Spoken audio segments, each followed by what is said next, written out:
La pandemia del coronavirus es un suceso extraordinario que trajo muchos cambios aciagos para la mayoría de personas y países del mundo. Es innegable que muchas naciones hoy en día siguen atravesando dificultades sociales, políticas y económicas. Según un estudio del Banco Mundial, el Producto Interno Bruto sufrió en 2020 la mayor caída desde 1945. También se estima que la pandemia empujó entre 88 y 115 millones de personas a la pobreza extrema. Estimaciones indican que llegará a la temible cifra de 150 millones de nuevos pobres a finales de 2021.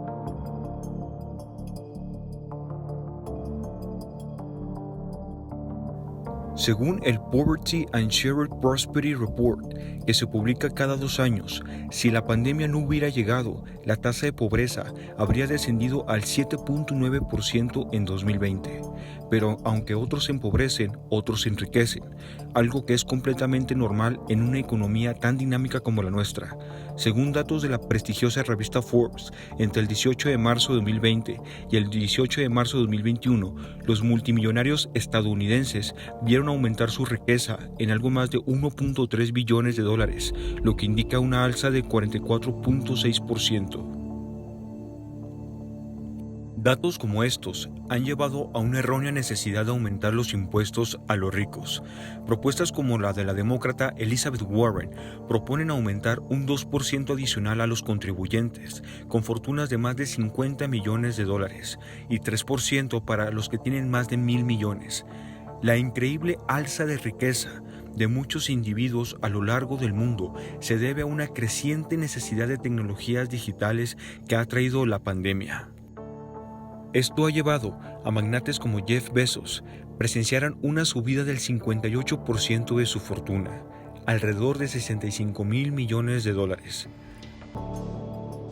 Mark Zuckerberg, con un 86%, alrededor de 47,000 millones, entre otra decena de individuos que vieron cómo sus fortunas crecieron en más de un 300%. Como en toda economía, como en todo deporte, como en toda apuesta, hay personas que pierden y otras que ganan, y los países no son una excepción. Sin embargo, la recuperación en 2021 es muy incierta. Todo lo contrario con China, ya que su economía está creciendo con fuerza nuevamente, pero es posible que muchas de las naciones desarrolladas no se recuperen hasta el 2022.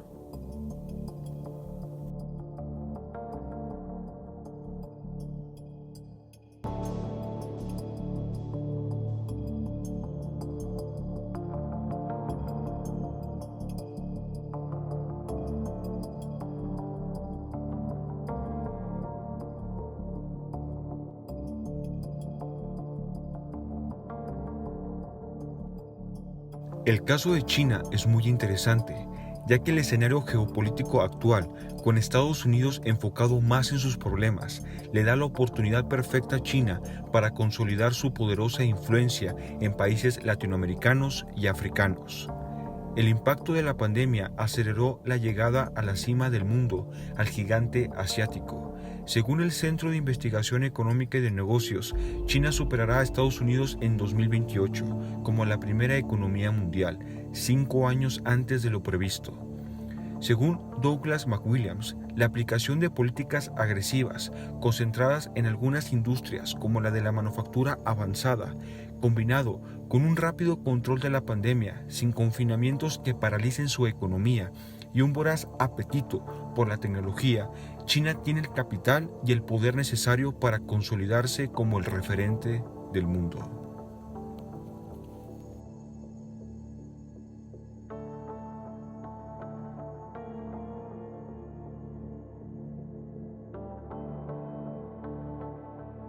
El primer trimestre del presente año 2021, la economía surcoreana se expandió hasta prácticamente situarse en su nivel previo a la pandemia.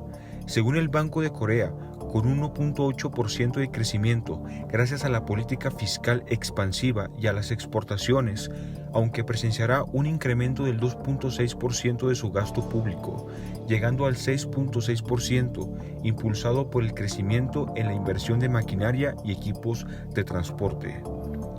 Las exportaciones son un pilar muy importante en la economía surcoreana. mejorando en un 1.9% con respecto al último trimestre del 2020, gracias a la exportación de bienes tecnológicos. El rápido control de la pandemia le permitió recuperarse rápidamente y crecer más de lo que decreció.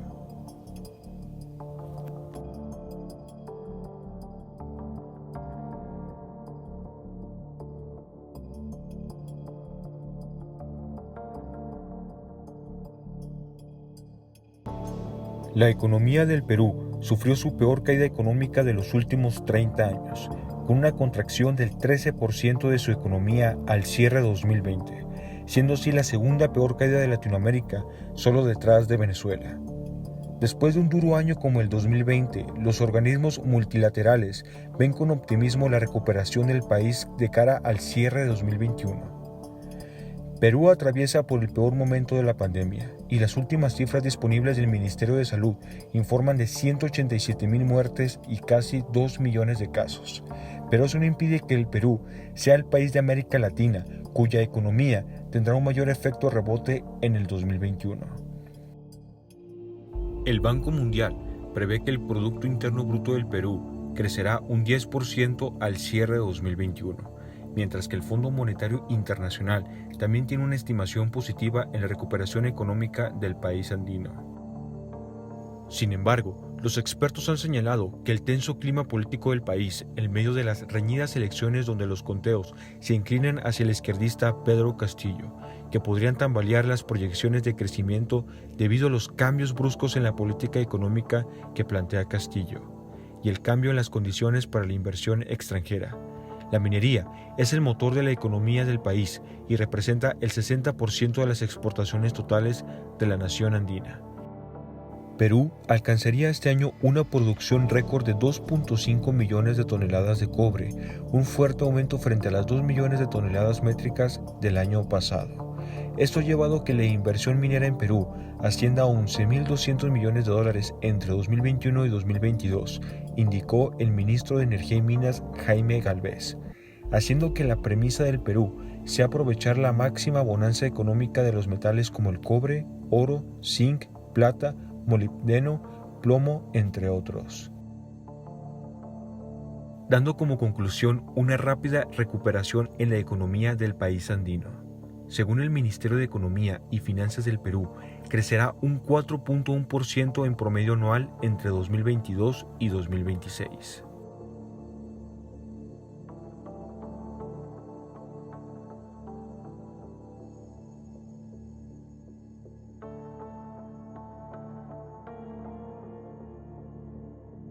La principal economía del mundo está pasando por un momento muy delicado, hablando política, económica, sanitaria y socialmente. La superpotencia mundial tuvo el mayor impacto del COVID-19 del mundo, con 33.6 millones de casos y 604,000 muertes, según la base de datos del New York Times, llevando a Estados Unidos a presenciar la mayor emisión monetaria de su historia para evitar un colapso económico.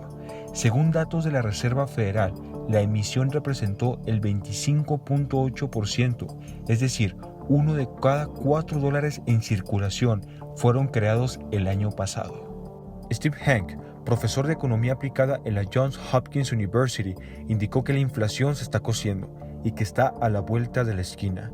Las políticas de tipos de interés cero que buscan incentivar la actividad económica disminuyen la rentabilidad del dinero que se deposita en los bancos, lo que está empujando grandes masas monetarias hacia las bolsas de valores y hacia activos de mayor riesgo, elevando como consecuencia su valor. Steve Hank pronostica que cuando la inflación crezca, la Reserva Federal entrará en pánico y tendrá que subir los tipos, lo que hará a mucha gente perder dinero en la bolsa. Jerome Powell, presidente de la Reserva Federal, afirmó que es posible un repunte de los precios, pero descartó que lleguen a niveles preocupantes. Según datos del Fondo Monetario Internacional, el 62% de la economía global está dolarizada. Esto quiere decir que una alza o una baja del valor del dólar tendrá un impacto significativo en nuestros bolsillos. Pero desde marzo de 2020, el dólar ha caído continuamente, situándose en el nivel más bajo frente a otras monedas fuertes desde inicios de 2018, según datos del Bloomberg Dollar Index. y es que es bien sabido que una impresión tan colosal como la de Estados Unidos puede generar el miedo de una hiperinflación, pero este miedo se desvanece debido a que no todos los dólares se quedan en el país norteamericano. En el mundo, muchas empresas hacen sus transacciones en dólares. Esto ha llevado a que el Congreso de los Estados Unidos siga aprobando estímulos económicos, y este es uno de los factores por los cuales el dólar perderá aún más valor conforme pase el tiempo. Algo beneficioso para América Latina, debido a la alza de sus materias primas, reducción de la presión de sus monedas, permitiendo políticas monetarias más flexibles. También reduce la carga de la deuda externa, que son denominadas en dólares. De acuerdo a un informe de Goldman Sachs, las materias primas subirán alrededor de un 13.5% en los próximos meses. Como podemos ver, los problemas de Estados Unidos son los más grandes del mundo, debido a la contigua relación de ser la potencia referente. Esto quiere decir que mientras más grande seas, mayor serán tus problemas. Pero la resiliencia de Estados Unidos nunca se debe poner en duda. Aunque el panorama económico luzca difícil, es imperativo prestar atención, pues en la economía todo puede pasar.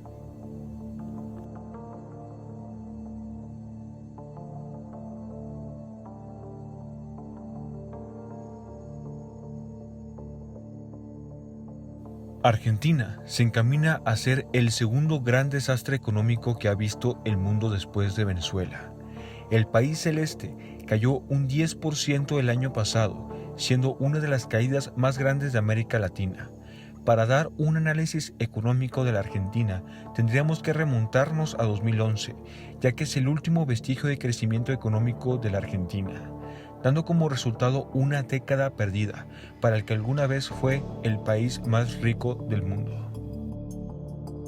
Argentina tiene una economía muy devastada, desde controles de cambio, controles de precio, aumentos de impuestos, aumento de su estado, una inflación del 48.3%, un número que está por encima de la estimación del 47.3% según informes de su Banco Central, llevándola a la sexta posición de los países con mayor inflación del mundo.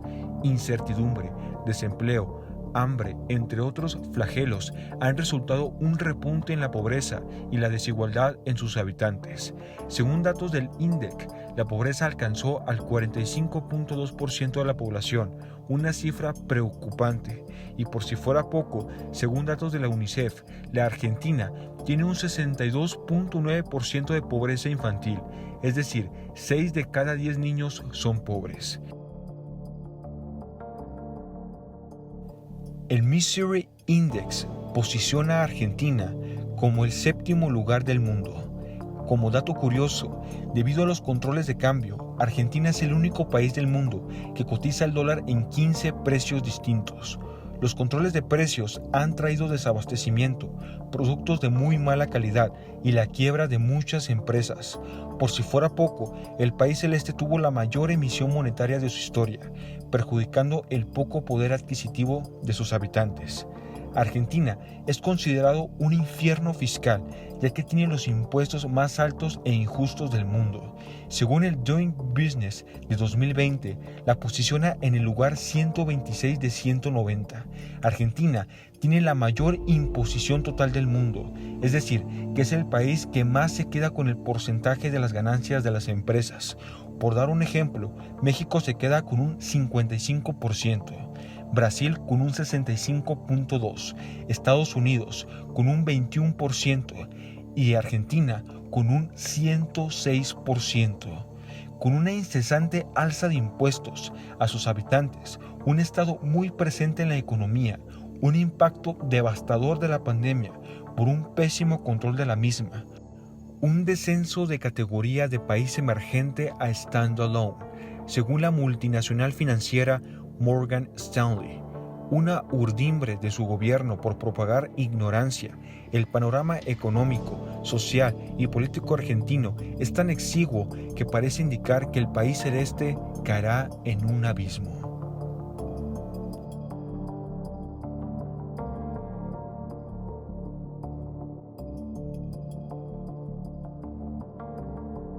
El país hispanohablante más desarrollado del mundo, pasa por momentos económicos muy complicados, pero para comprender su crisis debemos regresarnos antes de la pandemia. La presión fiscal española, comprendida como el peso de los ingresos públicos, incluyendo tanto impuestos como cotizaciones a la seguridad social, a finales de 2019, unos meses antes del estallido de la pandemia, se situó en 39.19%, con un total de 487 millones de euros, sobre un Producto Interno Bruto de 1.24 billones de euros. Pero en 2020, España sufrió la debacle más grande de la Unión Europea, provocando pérdidas de hasta un tercio de la recaudación de todo el impuesto de sociedades, rebajando los ingresos públicos hasta los 463 millones de euros.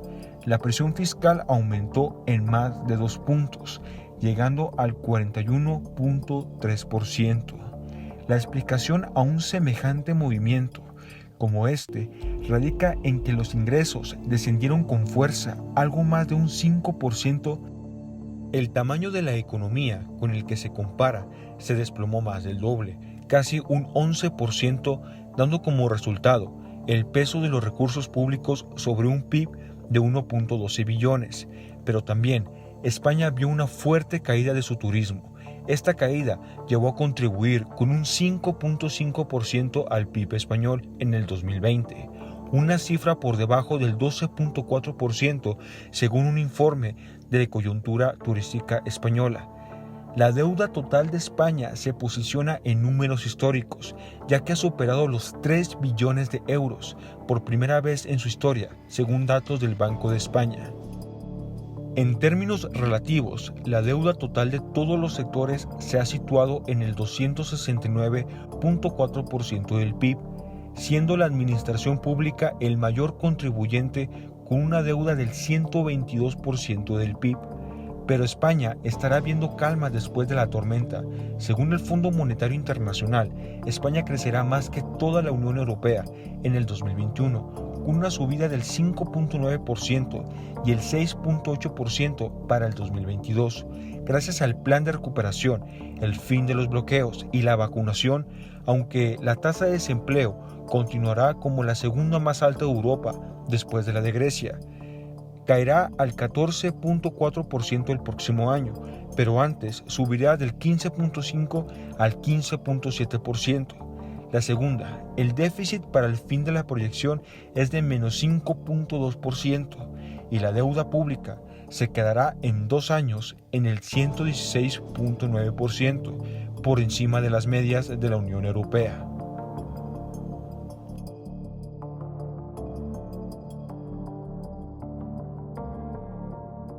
Como bien sabemos, la economía rige nuestras vidas.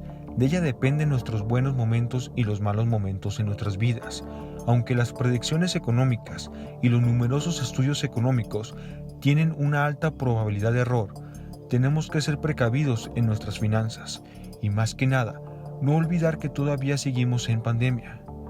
Gracias por llegar al final del video. Te agradecería un like y una suscripción. Y si vives en uno de los países mencionados, comparte con tus conocidos esta información. Un saludo y no olvides, el conocimiento le llega a aquel que se atreve a buscarlo. Hasta luego.